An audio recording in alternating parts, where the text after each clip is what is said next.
Després un altre bombardeo, quan eixíem, estava l'Alcoiana, l'automòbil de l'Alcoiana, que avui és un pàrquing. Allò era un taller de mecànic. I davant eixien els cotxes que anaven a Guadalest, a Banyeres, ací i allà, eixien d'allí. I allí va pegar una bomba. I va fer una mortaldat de por.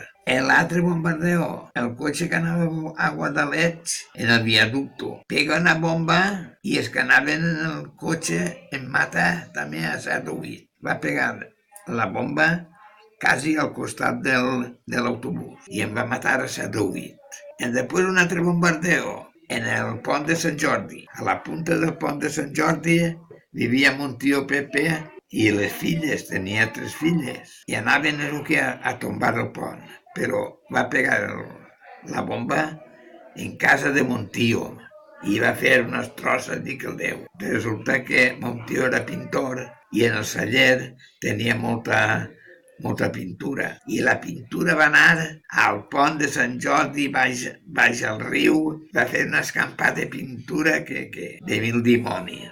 I l'últim bombardeo, o dels últims bombardeos, eixos ja van ser per l'Alameda. La gota de la leche que diuen, allí el tros eixe de l'avenida, ahir van caure 3 o 4 bombes. A la tàpia del xalet encara estan els forats que no s'han llevat, estan allí els forats dels trossos de metralla.